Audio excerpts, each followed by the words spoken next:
Entrei naquela gala com meu casaco cinza velho, o mesmo casaco que eu usava nas obras.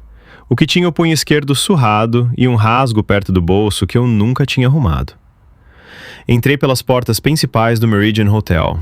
Piso de mármore, lustres do tamanho de carros pequenos, garçons de gravata preta carregando taças de champanhe em bandejas de prata.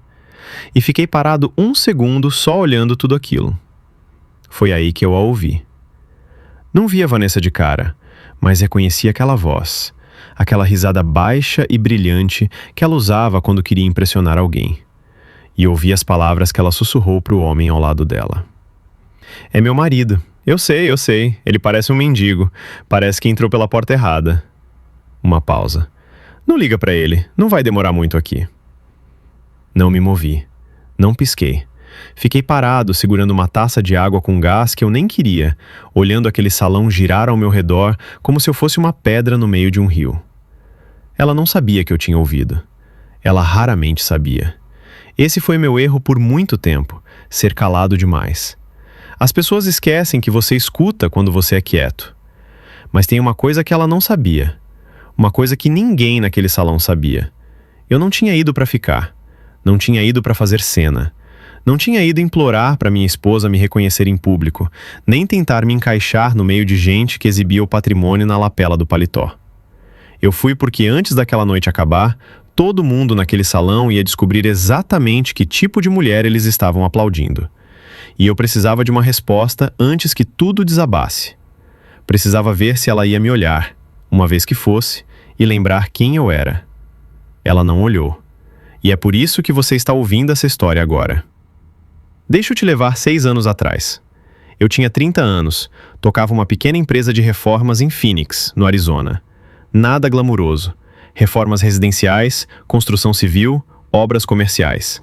Tinha 4 funcionários, uma caminhonete branca batida e uma reputação no ramo que eu tinha construído no braço, aparecendo todo dia, fazendo o serviço certo, sem atalho. Eu não era exibido. Isso é diferente de ser pobre. Tinha minha casa. Tinha meu caminhão. Minha empresa tinha dívida, como toda empresa tem, mas também tinha contratos, ativos e dinheiro entrando todo mês. Eu não me vestia como os homens que a Vanessa queria ter do lado nas fotos, mas eu não era o coitado que ela tentou me fazer parecer depois. Eu era sólido, o tipo de homem que olha para uma coisa quebrada e já sabe como consertar. Conheci Vanessa Hart numa festa de aniversário de um amigo. Ela estava perto da bancada da cozinha, de vestido vermelho, falando sobre uma ONG que queria criar, algo para mulheres em crise financeira, mulheres que tinham perdido emprego ou saído de relacionamentos ruins e precisavam de um novo começo. Ela tinha um fogo quando falava sobre isso. Parecia que ela via o futuro que estava descrevendo. Eu acreditei nela. Esse era o problema com a Vanessa. No começo, ela te fazia acreditar. A gente namorou 8 meses. Eu a amei do jeito que eu amava um bom trabalho, completamente, com cuidado, sem alarde. Pedi ela em casamento com um anel que eu tinha juntado para comprar. Ela disse sim antes de eu terminar a frase. Nos primeiros 2 anos, achei que a gente estava construindo algo de verdade. Eu financiei as fases iniciais da fundação dela, a Vanessa Hart Foundation for Women's Independence, porque ela não tinha capital para começar. Paguei o site, a identidade visual, o primeiro escritório alugado, a assessoria de imprensa que conseguiu as 3 primeiras menções na mídia. Fiz tudo quieto, porque eu não queria crédito. Eu queria que ela acreditasse que tinha feito tudo sozinha. Fiz porque a amava. Mas em algum momento lá pelo 3º ano, a fundação começou a crescer de verdade. Doadores reais apareceram. Os eventos ficaram maiores. O nome dela começou a aparecer nas revistas de lifestyle de Phoenix. Ela foi convidada para galas, jantares de caridade, cafés da manhã na Câmara Municipal. E em algum ponto, no meio de tudo isso, ela parou de me olhar do mesmo jeito. Começou com piadas. Amor, você consegue trocar de roupa antes de a gente sair? Você cheira a massa corrida. Nathan, pelo amor de Deus, não as botas. As pessoas vão achar que casei com um pedreiro. Eu relevei. Ela estava estressada. A fundação estava crescendo rápido e ela tinha muito na cabeça. Me convenci de que ela não queria dizer aquilo de verdade. Aí as piadas começaram a acontecer na frente dos outros. A gente foi a um jantar na casa de um dos contatos doadores dela, um cara chamado Warren, incorporador imobiliário, casão em Scottsdale, esposa que usava joias como armadura. 6 pessoas à mesa. Vinho que devia ter custado mais que minha primeira caminhonete. Warren me perguntou o que eu fazia. Antes que eu abrisse a boca, a Vanessa riu e disse: "Ah, ele é da construção civil. Sabe como é? Martelo, prego, muito braçal." Falou como se estivesse contando uma graça. Depois tomou um gole de vinho e mudou de assunto. Eu fiquei sentado. Comi meu jantar. Não abri a boca pelo resto da noite. Mais tarde, quando o jantar estava quase no fim, a esposa do Warren me entregou o copo vazio. Não foi com grosseria. Essa era a pior parte. Ela genuinamente achou que eu era da equipe de serviço. Olhei para Vanessa esperando ela sorrir e dizer: "Ele é meu marido." Ela não disse. Olhou para o prato. Então eu peguei o copo. Levei para a cozinha como um garçom numa casa onde minha esposa fingia não me conhecer. Quando voltei, a Vanessa se inclinou para perto e sussurrou: "Tá vendo? É exatamente isso. Você não sabe como se comportar em ambientes assim." A verdade é que ela não tinha problema em fingir que a fundação era dela. Não tinha problema em usar um vestido que eu tinha comprado e contar para as amigas que era de uma boutique. Não tinha problema em morar numa casa que era minha e dizer para os amigos que o negócio dela estava decolando. O problema dela era só fingir quando se tratava de mim. Mas eu ainda não sabia o tamanho real daquilo. Ainda não sabia o que estava por baixo de tudo. Não sou um homem paranoico. Nunca mexi no celular de ninguém. Não acredito em vigiar quem eu confio. Mas a confiança tem um som. E quando ela some, você percebe. Começou em março, uns 5 meses antes da gala. A Vanessa parou de deixar o celular em cima da bancada da cozinha. Passou a ficar com ele virado para baixo, na mesinha de cabeceira. Começou a levar para o banheiro quando ia tomar banho, coisa que nunca tinha feito antes. Os jantares tardios começaram. Reuniões da fundação que iam até 11, meia-noite. No começo eu não questionei. Ela sempre trabalhou até tarde. Mas esses eram diferentes. Ela chegava e ia direto para o banheiro. Parou de querer conversar. Aí eu notei o colar. Uma corrente dourada com um pingente de diamante pequeno, delicado, caro. Ela usou para dormir uma noite, e quando eu estendi a mão para tocar, ela se afastou e disse: "Foi presente de um doador, não faz disso um problema." Eu não fiz, mas olhei para aquele colar e pensei em quem dá joias para uma mulher como doação beneficente.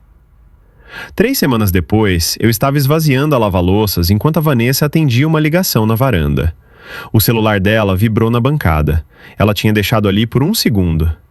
Eu não estava procurando nada, não estava bisbilhotando. Mas a prévia da mensagem carregou na tela antes de o celular escurecer. "Você estava incrível hoje à noite. Ele ainda não desconfia de nada?" O nome no topo dizia: Julian. Pousei o prato devagar. Respirei fundo. Naquele momento, achei que tinha encontrado o pior. Uma esposa. Outro homem. Um segredo. Eu estava errado. A traição era só a porta. Não peguei o celular dela. Não confrontei. Não deixei minha expressão mudar quando ela voltou para dentro. Só decidi. Ainda não. Não até eu entender o tamanho real do que estava na minha frente. A gala foi anunciada 6 semanas depois. A gala anual da Vanessa Hart Foundation, uma noite de empoderamento. Black tie, Meridian Hotel, ingressos a $500 por pessoa.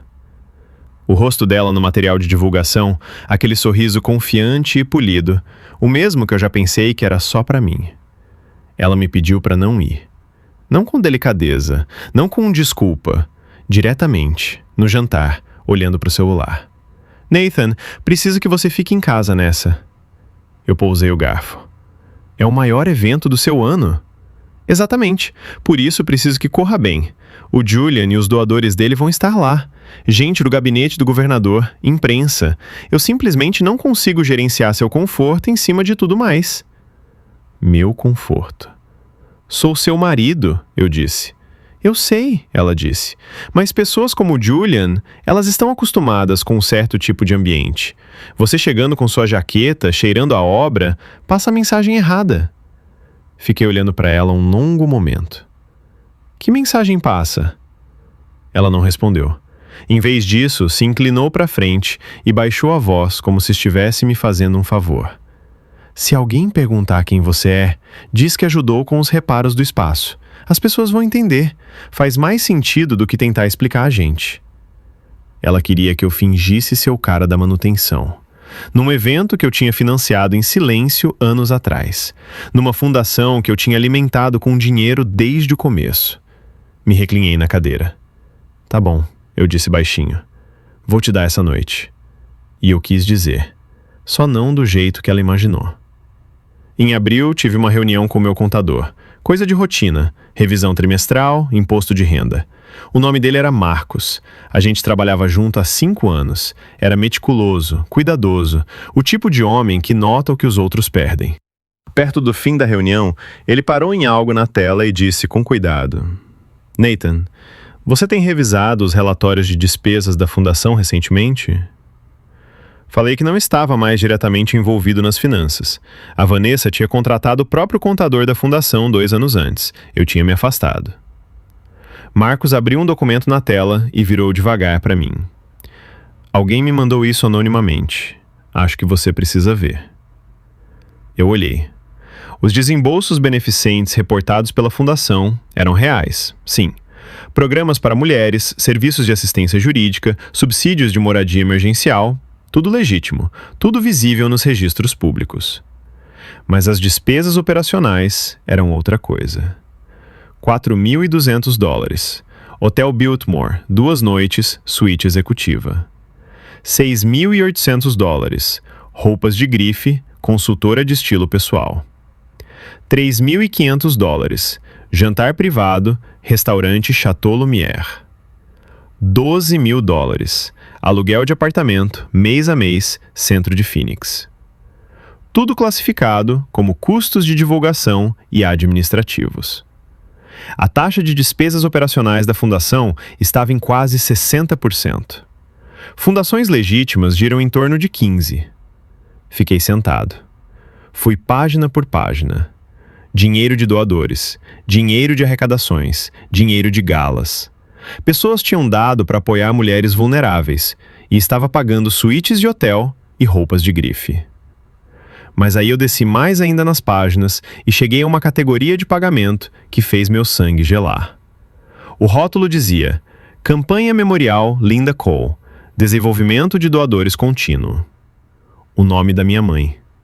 Minha mãe, que não estava morta. Minha mãe, que estava num centro de recuperação em Tempe, se reconstruindo depois de um AVC. E o nome dela estava sendo usado em algo chamado Campanha Memorial. Fechei a pasta. Fui para Tempe. Minha mãe, Linda Cole, tinha 64 anos. Ela tinha sofrido o AVC 14 meses antes. Fraqueza no lado esquerdo, alguma dificuldade de fala. Estava se recuperando devagar, com teimosia, do jeito que ela sempre enfrentou as coisas difíceis na vida. Eu a visitava 2 vezes por semana. Pagava todas as contas, o centro de recuperação, a fisioterapia, os remédios. A Vanessa sabia de tudo isso. O que eu não sabia era o que a Vanessa tinha construído em cima disso. No perfil de redes sociais da fundação, havia uma publicação fixada, longa, escrita lindamente com uma foto. Uma foto que eu não reconheci. Uma mulher mais velha, de cabelos prateados, sentada numa cama de hospital, levemente de lado para a câmera. A legenda dizia: quando Linda chegou até nós, ela não tinha nada. Abandonada pela família, deixada sozinha depois de uma doença devastadora, ela não tinha para onde ir. Suas doações deram a Linda uma chance. Ela é a prova de que nenhuma mulher deveria enfrentar a dificuldade sozinha. Doe hoje. Cada doação pode mudar a vida de uma mulher como Linda. A mulher na foto não era minha mãe, mas o nome era dela. A história era dela. Distorcida, tirada de contexto, reembalada. Minha mãe não tinha sido abandonada. Eu estava lá, toda semana, pagando cada conta. Mas a Vanessa tinha pegado os fatos do AVC dela e os transformado numa campanha de arrecadação sem me contar, sem contar para minha mãe, sem pedir para nenhum dos dois. Ela tinha transformado minha dor particular em marca pública. Doador atrás de doador tinha dado dinheiro, para Linda, enquanto a Linda ficava num centro em Tempe que eu custeava do meu próprio bolso. Fiquei sentado ao lado da cama da minha mãe naquela tarde por um longo tempo sem dizer nada. Ela segurou minha mão e disse: "Você tá bem, filho?"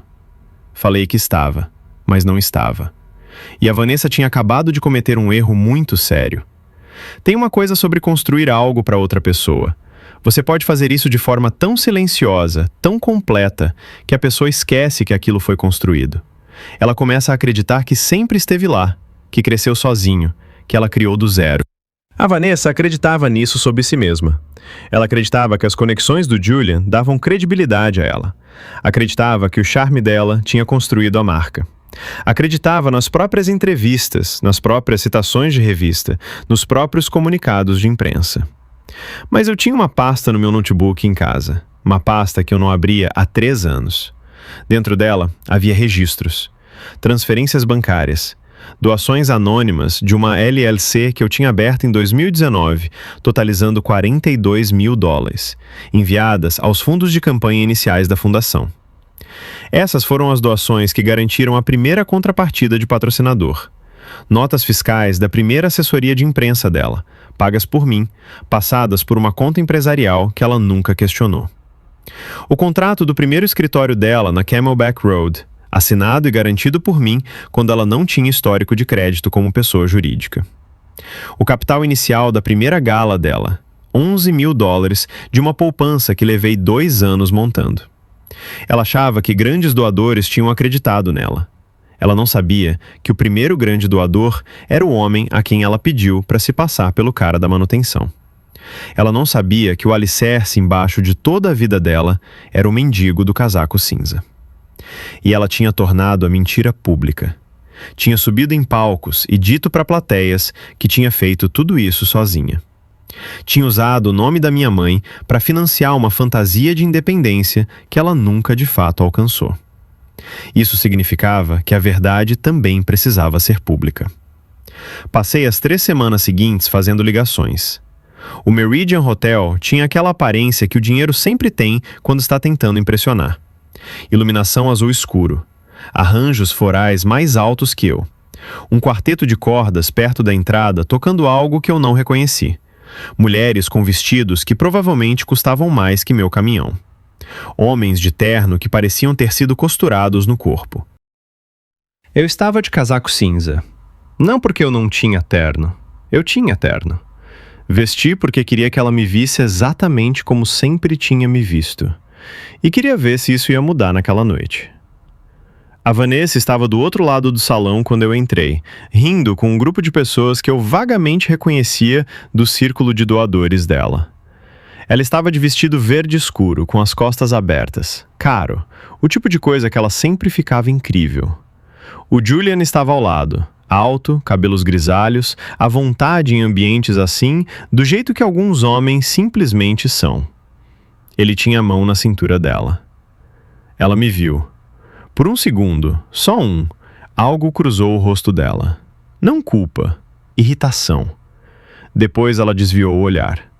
Um fotógrafo levantou a câmera e chamou: "Senhora Hart, uma com seu marido?" O sorriso da Vanessa congelou. Por meio segundo, o salão esperou. Aí ela tocou o braço do Julian e disse: "Na verdade, primeiro uma comigo e o Sr. Price. Ele é um dos maiores apoiadores da fundação." O fotógrafo acenou com a cabeça. O Julian se posicionou ao lado dela. E minha esposa posou com outro homem, enquanto eu ficava a 2 metros de distância, segurando uma taça de água com gás. Encontrei um espaço perto da parede dos fundos e esperei. A cerimônia de premiação começou às 8h30. A Vanessa subiu ao palco com o salão inteiro aplaudindo, doadores batendo palma, flashes de câmera, todo o teatro polido da generosidade pública.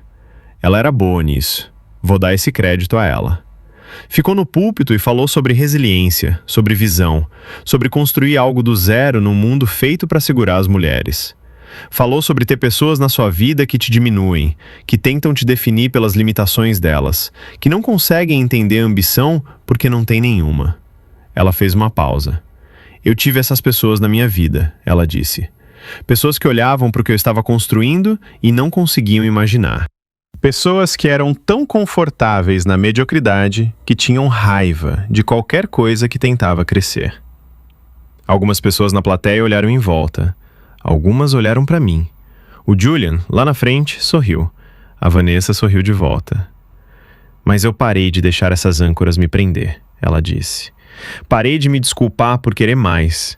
E o que vocês veem hoje, esse salão, esse trabalho, essas vidas transformadas, é isso que acontece quando você se recusa a ser pequena. Aplausos. Fiquei lá nos fundos do salão assistindo e olhei para a grande tela de projeção atrás dela, escura agora, esperando pelo vídeo de destaques da fundação. Eu já sabia que não ia tocar o vídeo de destaques. A tela piscou.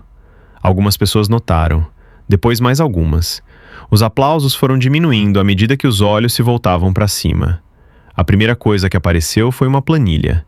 Limpa, formatada, claramente de um sistema contábil. Depois os itens, destacados em amarelo. Hotel Biltmore, suíte executiva, $4.200. Aluguel de apartamento, centro de Phoenix, $12.000. Consultora de estilo pessoal, $6.800. A Vanessa se virou, olhou para a tela.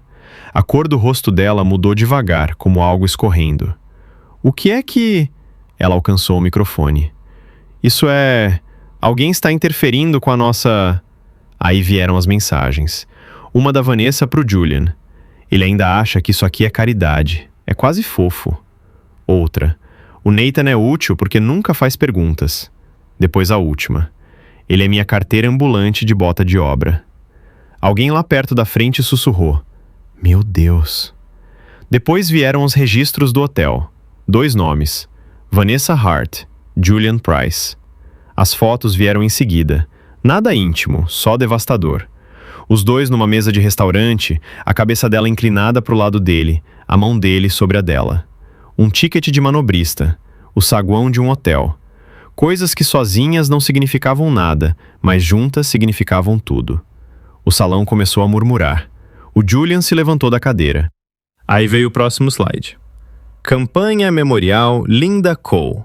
Desenvolvimento de doadores. $47.000 arrecadados. Então, uma fotografia da minha mãe. A verdadeira, não a foto de banco de imagens usada na campanha. Linda Cole, sentada na cadeira em Temp, olhando diretamente para a câmera. Do lado dela, uma cópia impressa da publicação das redes sociais da fundação. Abaixo da foto, uma única linha de texto. Eu nunca dei permissão para que meu nome ou minha história fossem usados. Não sou um memorial. Meu filho paga pelo meu tratamento desde o começo. Depois o vídeo. A voz da minha mãe, gravada num celular, baixa, mas clara. Vanessa, você usou meu nome para comprar vestidos? Você usou meu AVC para arrecadar dinheiro? Eu quero saber quem te deu esse direito. O salão ficou completamente em silêncio. Depois explodiu. Ela agarrou o microfone. Tá bom, todo mundo, por favor. Isso é um ataque coordenado. Meu marido ele é controlador, ficou com raiva porque tentei construir algo independente dele. É o que homens ciumentos fazem. Eles não aguentam uma mulher que... Vanessa, minha voz, lá dos fundos do salão. Ela se virou. Todo mundo se virou.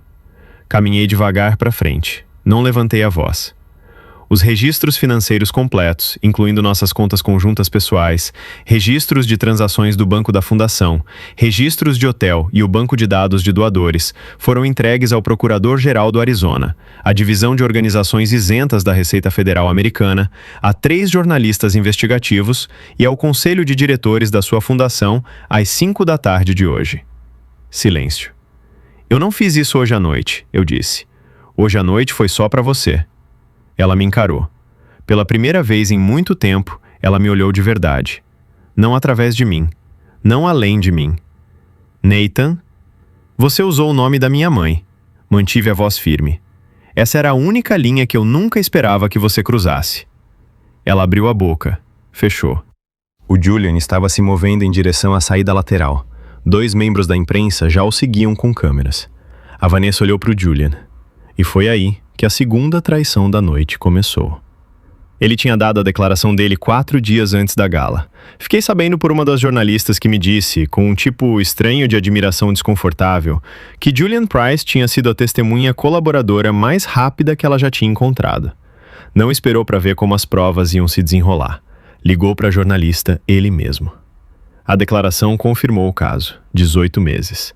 Confirmou o apartamento no centro, alugado no nome da fundação, usado pelos dois. Confirmou múltiplos jantares da fundação onde dinheiro de doadores pagou por refeições que ele frequentou. E depois, e essa foi a parte que quebrou algo no salão quando veio à tona, confirmou o que ele tinha dito para Vanessa uma vez, aparentemente mais de uma vez, sobre o marido dela. Ela se referia a ele como um idiota útil. As palavras dela, não as minhas. Dizia que ele tinha financiado o começo e agora só ficava fora do caminho. Disse que ele era orgulhoso demais para admitir que ela tinha superado ele. A Vanessa olhou para o Julian do outro lado do salão. Ele já estava no celular. Nunca levantou a vista. Ela tinha escolhido ele em vez de 6 anos de casamento. Tinha humilhado o homem que construiu a fundação dela, usado o sofrimento da mãe dele como material de marketing, traído e mentido e gasto dinheiro de doadores em quartos de hotel. E o homem pelo qual ela tinha feito tudo isso não conseguia nem fazer contato visual com ela quando o salão desabou. Ela tinha trocado tudo por alguém que, ao primeiro sinal de consequência, já tinha redigido uma declaração que começava com as palavras: "Quero ser transparente sobre meu papel e me distanciar de qualquer atividade fraudulenta." Se distanciar dela. Julian Price saiu do Meridian Hotel, entrou num carro e não olhou para trás. O que veio depois aconteceu rápido. Depois, devagar.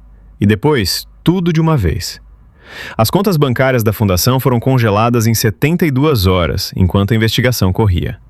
O conselho, a maioria pega de surpresa, genuinamente, votou por unanimidade para dissolver as operações e cooperar com os auditores.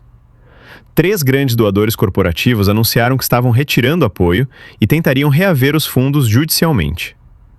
A revista que estava planejando colocar a Vanessa na capa cancelou a matéria.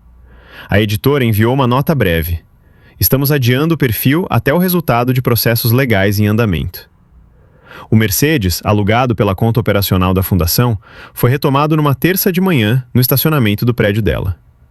O contrato do apartamento no centro foi encerrado. O contrato estava no nome da fundação e foi um dos primeiros ativos congelados. O círculo social dela em Phoenix, aquelas pessoas brilhantes e cautelosas que a admiravam por cima de mesas de jantar e recepções com champanhe, ficou em silêncio. Os convites pararam. As mensagens ficaram sem resposta. Os grupos de WhatsApp dos quais ela fazia parte aparentemente simplesmente silenciaram ao redor dela, do jeito que os ambientes ficam silenciosos ao redor de alguém que virou uma vergonha. A imprensa não foi gentil. Um jornalista local escreveu uma matéria com um título que eu nunca esqueci: "A rainha do empoderamento, que gastou o dinheiro dos doadores em hotéis e roupas de grife." A reação na internet foi rápida e implacável. Vanessa Hart passou de uma figura em ascensão na filantropia do Arizona para um exemplo do que não fazer em cerca de 11 dias. E durante tudo isso, eu não dei uma única entrevista. Umas 3 semanas depois da gala, uma ex-colega da Vanessa, alguém que ainda tinha o contato no celular, mas havia discretamente parado de atender as ligações, me contou o que aconteceu. A Vanessa foi até a casa do Julian, com uma mala. O tipo que você leva quando não tem mais para onde ir. Bateu na porta. Tocou a campainha. Bateu de novo. A porta foi aberta por uma mulher, jovem, bem arrumada, claramente em casa na residência do Julian, do jeito que dizia que ela não tinha acabado de chegar. A Vanessa perguntou pelo Julian. A mulher disse que ele estava indisponível. A Vanessa disse que precisava falar com ele, que era importante. A mulher olhou para Vanessa, para a mala, para a expressão no rosto dela, para tudo o que as últimas 3 semanas tinham feito com ela, e disse, com uma calma quase clínica: "O Julian me pediu para te dizer que ele não abriga mendiga." Depois, fechou a porta. Eu não ri quando ouvi isso, mas também não senti pena. Tem palavras que só se tornam cruéis quando voltam para casa. Eu sabia o que era ser olhado como se você não fosse nada. Eu conhecia o peso específico daquele momento quando alguém usa uma palavra sobre você que apaga tudo o que você é e te reduz a uma imagem, uma categoria, uma coisa descartável. Ela tinha feito isso comigo centenas de vezes. Agora, alguém tinha feito com ela, usando a própria linguagem dela. E a porta ficou fechada. Passei muitas noites desde então pensando no que eu fiz e no que eu não fiz. Quero ser honesto com você. Eu teria sobrevivido à traição. Conheço homens que passaram por coisa pior e encontraram um jeito de fechar o livro e seguir em frente. Teria quebrado algo dentro de mim, mas eu teria sobrevivido. Eu teria sobrevivido às humilhações, às piadas em jantares, o casaco cinza, o "fique em casa hoje, você me envergonha". Eu já estava sobrevivendo a isso há anos. Doía, mas dor nem sempre precisa virar ação. Mas o nome da minha mãe, isso foi diferente. Linda Cole nunca ficou na frente de uma plateia e contou sua história.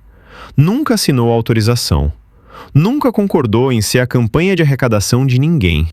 Ela simplesmente teve um AVC, e depois a Nora silenciosamente transformou esse AVC numa ferramenta de captação de recursos e gastou o dinheiro em quartos de hotel com outro homem. Eu não podia deixar isso passar. Não podia deixar a mentira ficar no privado, quando a Vanessa tinha decidido tornar a mentira pública. Ela escolheu um palco público para um roubo particular. Então eu dei a ela uma resposta pública. Mas quero te fazer uma pergunta com honestidade, e quero que você pense antes de responder. Eu errei? Existe uma versão disso onde eu trato diferente, em silêncio, legalmente, de forma limpa, sem a gala, sem a tela, sem transformar em momento? Ou a Vanessa, ao subir naquele palco e aceitar aplausos por um trabalho que não era dela e uma compaixão que ela não sentia, tornou o acerto de contas público a única resposta honesta? Então vou perguntar assim: eu expus a Vanessa? Ou eu simplesmente parei de proteger a mentira que ela já estava vendendo para todo mundo? 3 meses depois da gala, recebi uma carta manuscrita da Vanessa. Ela dizia que não tinha mais para onde ir. O Julian tinha bloqueado o número dela. Os amigos que ela achava que tinha sumiram. As contas de advogado estavam engolindo o que restava de dinheiro. E pela primeira vez, ela disse que entendia o que era quando as pessoas te olham como lixo. No final, ela escreveu uma frase: "Não estou pedindo perdão. Estou perguntando se sobrou alguma coisa." Li 2 vezes. Depois escrevi de volta uma frase: "Entre em contato com a Fundação de Assistência a Moradores de Rua. Agora é essa que eu financio, no lugar da sua." Dobrei, enderecei o envelope e postei antes de pensar 2 vezes. A fundação que eu mencionava era nova. Eu tinha começado a papelada 6 semanas depois da gala. A missão era direta: suporte emergencial, moradia temporária e assessoria financeira para pessoas que tinham perdido tudo por circunstâncias fora do seu controle. O nome dela era Fundação Cole.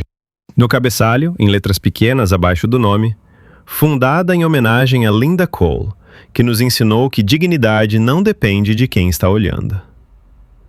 Minha mãe chorou quando eu mostrei para ela. Depois disse: "Já era hora de você fazer algo com seu dinheiro que não fosse o sonho de outra pessoa." Ela não estava errada, mas aquela carta não foi a última vez que eu vi a Vanessa. 6 meses depois da gala, a Fundação Cole realizou seu primeiro evento público de arrecadação, no Meridian Hotel. O mesmo piso de mármore, os mesmos lustres. Só que dessa vez o nome da minha mãe estava na faixa. Eu estava perto da entrada quando vi a Vanessa do lado de fora das portas de vidro. Sem bolsa de grife, sem Julian, sem câmeras. Só uma mulher num casaco fino, tentando explicar seu nome para a segurança. Ela me viu. Por um segundo achei que ela fosse se desculpar. Em vez disso, olhou além de mim para o interior do salão, para os doadores, para as luzes, para os aplausos. Depois sussurrou: "Nathan, por favor, eu só preciso entrar." Fui até a porta. A segurança se afastou. A Vanessa pareceu aliviada. Então eu entreguei a ela um folheto. Era do programa de moradia emergencial. Eu disse: "Estão aceitando inscrições na segunda-feira." O rosto dela mudou. Não era raiva, não era orgulho, era compreensão. Depois voltei para dentro, e dessa vez a porta fechou atrás de mim. Ainda penso em como ela estava naquele momento. E aqui está o que eu sei. Não era sobre pobreza. Nunca foi sobre pobreza. A Vanessa não tinha nojo das minhas botas de obra, nem do meu casaco cinza, nem do jeito que minhas mãos ficavam depois de uma semana de obra. Não tinha nojo do cheiro de serragem, nem do fato de eu dirigir caminhão em vez de carro de locadora. O que a incomodava, e digo isso não com raiva, mas com a clareza fria que vem de 6 anos observando alguém de perto, Era o lembrete de que dinheiro precisa ser ganho. Eu era inconveniente. Era a prova viva de que a vida que ela estava encenando tinha um custo. Que alguém tinha pago por ela. Que por baixo da iluminação da gala e do champanhe e da capa de revista que nunca saiu, havia um homem de casaco cinza que tinha acordado antes do amanhecer e trabalhado com as próprias mãos e assinado os cheques. Ela não queria ver isso. Então tentou me apagar. Ela me chamou de mendigo enquanto morava numa casa que eu paguei. Riu das minhas botas enquanto usava vestidos que eu comprei. Usou o sofrimento da minha mãe como material de marketing, enquanto gastava o dinheiro em si mesma e em outro homem. E quando a verdade veio à tona, eu não a destruí. Não precisei. Simplesmente parei de segurar a vida dela. E ela caiu do jeito que as coisas caem quando o alicerce é arrancado. Até o chão. Agora, eu quero ouvir a sua opinião. O Nathan foi longe demais? Era necessário expor a Vanessa naquela gala ou ele deveria ter resolvido tudo em silêncio? O que você faria se descobrisse que o nome da sua mãe estava sendo usado numa campanha falsa de doações? E aqui está a pergunta que vai dividir os comentários. A Vanessa mereceu o que aconteceu com ela? Ou alguma parte do castigo passou dos limites? Deixa a sua opinião aí embaixo. Eu leio cada comentário. Se esse final te tocou, se você sentiu alguma coisa quando a porta se fechou na frente da Vanessa, ou quando a voz da minha mãe saiu daquele alto-falante, aperta o like. Isso ajuda mais pessoas a encontrarem essa história. Se inscreve se você quer mais histórias como essa. Traição, segredos sujos, lealdade quebrada, justiça moral e finais que realmente parecem merecidos. Até os próximos vídeos.